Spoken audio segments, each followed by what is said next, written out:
Queridos amigos y hermanos en el Señor, damos muchas gracias a nuestro Padre Celestial, quien nos cuida, nos sostiene, nos ayuda y quien está siempre al lado nuestro para guiarnos en este peregrinar terrenal y también que un día nos vamos a encontrar en los cielos con Él. El texto que hoy vamos a comentar y compartir el mensaje de la palabra del Señor está en Primera de Pedro capítulo 2, los versículos 11 y 12. Dicen así: Amados, yo les ruego que como extranjeros y peregrinos, que se abstengan de los deseos carnales que batallan contra el alma, manteniendo buena vuestra manera de vivir entre los gentiles, para que los que murmuran de ustedes, como de malhechores, glorifiquen a Dios en los días de la visitación, al considerar vuestras buenas obras. El tema que vamos a compartir hoy es el ruego del apóstol Pedro.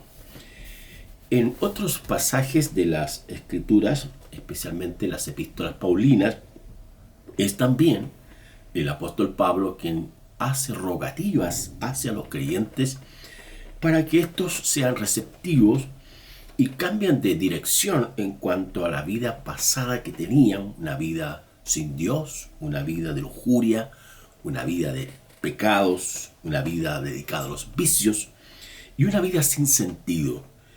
También el apóstol Pedro expresa la misma idea, donde él presenta algunos consejos e indicaciones acerca de la vida del cristiano. Por un lado muestra lo que es la vida terrenal, una vida lejos del Señor, donde los deseos combaten contra el alma, y estos deseos es como una batalla siempre ahí presente en cuanto a que los deseos lejos de Dios se quieren activar, no quieren rendirse, y la persona está sujeta a esos deseos y no logra liberarse de ellos. Pero al mismo tiempo está la obra del Espíritu de Dios, quien esta tensión, por eso el mismo Pablo escribe que uno no tiene que satisfacer los deseos de la carne porque se oponen a la vida del Espíritu. Entonces, la vida terrenal, hermanos, será siempre una realidad de tensiones, de exigencias, de crisis, de luchas, donde el creyente tendrá que hacer poco a poco, dejar la vida pecaminosa para apreciar y valorar y aplicar a su vida lo que son los principios de la vida celestial. Entonces, este pasaje presenta tres exigencias de lo que es la rogativa del apóstol Pedro hacia estas nuevas comunidades de fe. La primera de ellas es un llamado a vivir como creyentes. Pedro les dice que ellos son extranjeros y que son peregrinos. Entiéndase que aquí la idea es que nosotros o ellos son aquellos hermanos que su ciudadanía terrenal no termina ahí, sino que hay un proceso, un avance, porque el Señor ha creado un lugar hermoso para ellos. Es lo que la Escritura habla de la Canaán celestial. Así como Israel tuvo su Canaán, su tierra que Dios le dio, también metafóricamente el autor bíblico proyecta este mensaje diciendo que los creyentes tendrán su Canaán celestial. Hay algunos himnos que las iglesias históricas y también actuales cantan acerca de este texto sobre la Canaán celestial. El hecho de que se mencione también esta palabra peregrinos significa que nuestra ciudadanía, es el mismo Pablo que dice que nuestra ciudadanía, es decir, la ciudadanía de los creyentes, no se encuentra aquí en la tierra, sino en los cielos. Por otro lado, el mismo Jesús dice que el reino de Dios no está en este mundo, sino que está en Dios. Entonces, el llamado del apóstol Pedro hacia estos creyentes es que ellos vivan de acuerdo a la identidad que van a tener en el futuro. Estamos acá en este mundo, pero no somos de acá. Y eso, hermanos, nos hace pensar de que hay siempre esperanza en el Señor. Aunque en este mundo la violencia, el pecado, el engaño, la mentira, el adulterio, la inmoralidad, la idolatría, la brujería, la hechicería y cuántas otras cosas que Satanás y el hombre lejos sin Dios pretenden, entre comillas, disfrutar, o algunos otros llaman pasarlo bien, es todo lo contrario. Todo ese tipo de conductas y de acciones llevan a la destrucción moral y espiritual del hombre. En cambio, los principios éticos, morales y espirituales hacen que el creyente conserve su identidad y se mantenga para vivir lo que sería en la patria celestial. En segundo lugar, los creyentes tienen que abstenerse de los deseos carnales. Fíjese, la expresión dice batallan contra el alma. El apóstol Pablo también allí en Gálatas capítulo 5, los versículos 16, quiero ir allá para leerlo. En Gálatas, la epístola de que habla el tema de esta epístola es la libertad cristiana en el Señor, para entender que el Señor es el único que puede darle libertad al Hijo de Dios. Gálatas capítulo 5, 16 dice: digo pues, andad en el Espíritu, y no satisfagáis los deseos de la carne. Porque el deseo de la carne es contra el Espíritu, y el Espíritu contra la carne, y estos se oponen entre sí, para que no hagáis lo que quisiereis. Pero si sois guiados por el Espíritu, no estáis bajo la ley. Manifiestas son las obras de la carne, que se mencionan: el adulterio, la fornicación, la inmundicia, la lascivia, la idolatría, la hechicería, las enemistades, los pleitos, los celos, las iras, las contiendas, las disensiones, las envidias, los homicidios, las borracheras, las orgías y cosas semejantes a estas, acerca de los cuales les amonesto, como ya lo dije antes, que los que practican tales cosas no heredarán el reino de Dios.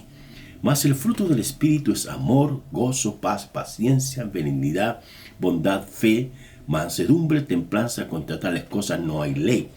Pero los que son de Cristo han crucificado la carne con sus pasiones y deseos.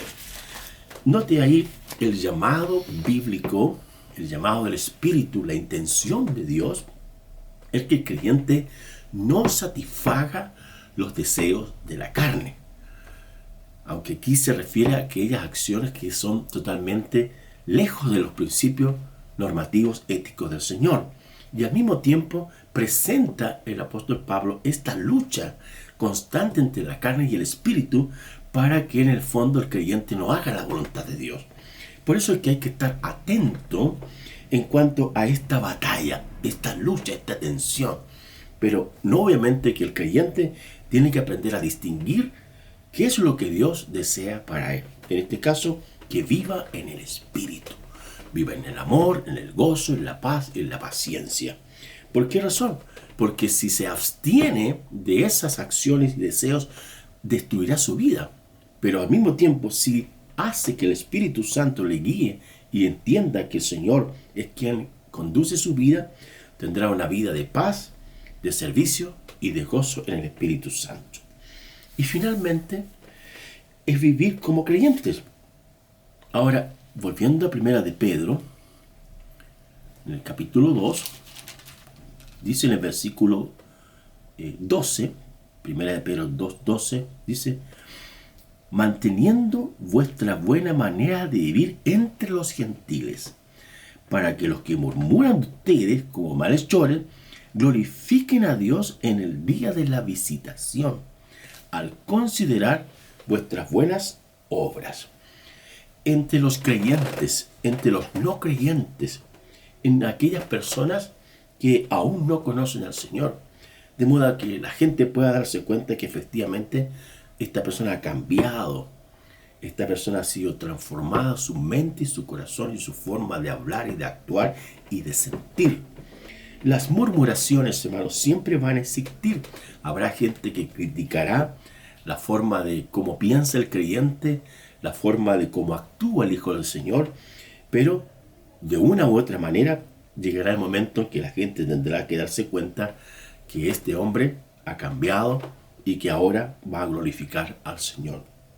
Ahora, este día de la visitación se entiende que es el momento en que el Señor manifestará su gloria y evidenciará cómo es el Hijo de Dios realmente, cómo es el creyente, porque el único que puede sacar a la luz las que son aquellas buenas obras, como también aquellas que son de las tinieblas, es el Espíritu Santo de Dios. Pero las mismas buenas obras que el Señor quiere que hagamos son productos de la redención.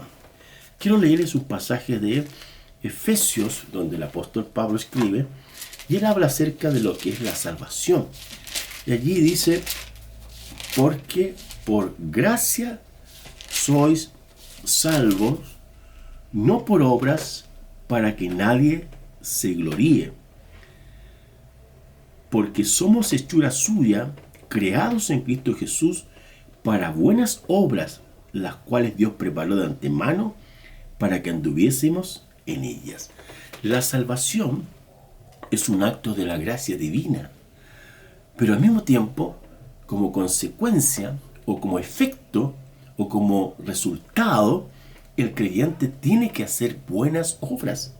Por ejemplo, si alguien anteriormente que no conocía al Señor vivía una vida de inmoralidad, ahora va a tener que vivir una vida de santidad, de integridad, de honestidad.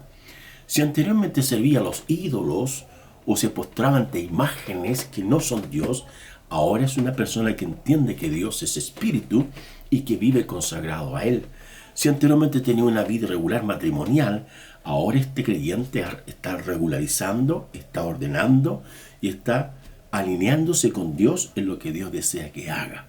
Entonces, como dice en otros pasajes, en el capítulo 4 de Efesios, dice 4:28, el que hurtaba, no hurte más, sino trabaje haciendo con sus manos lo que es bueno, para que tenga que compartir con el que padece necesidad. Ninguna palabra corrompida salga de vuestra boca, sino la que sea de buena y necesaria edificación, a fin de dar gracias a los creyentes. Entonces, si alguien vivía una vida lejos de Dios, ahora está en Cristo. Si alguno está en Cristo, nueva criatura es, las cosas viejas pasaron, y aquí todas son hechas nuevas. Dios siempre, hermanos, estará ahí cerca y atento para enseñarnos a hacer cosas correctas y buenas. Pero al mismo tiempo, el llamado apostólico, el llamado del Espíritu Santo es a renunciar a la vida antigua, a dejar aquellas cosas que son terrenales y conformarse a aquellas cosas que son del Señor, a los principios éticos y valóricos espirituales, porque no olvidar de que somos peregrinos en esta tierra, que somos extranjeros de esta tierra y que nuestra ciudadanía se encuentra en Cristo Jesús en los cielos. Que Dios Todopoderoso te bendiga, te ayude, te fortalezca al ser fiel al Señor en este peregrinar. Oremos. Querido Señor, te damos gracias porque tú eres nuestro Dios, nuestro Padre, nuestro Señor, y el único que nos puede guiar a la patria celestial. Gracias por tu palabra, por tu espíritu, tus siempre consejos buenos para nosotros. Te bendecimos en el nombre de Jesús. Amén.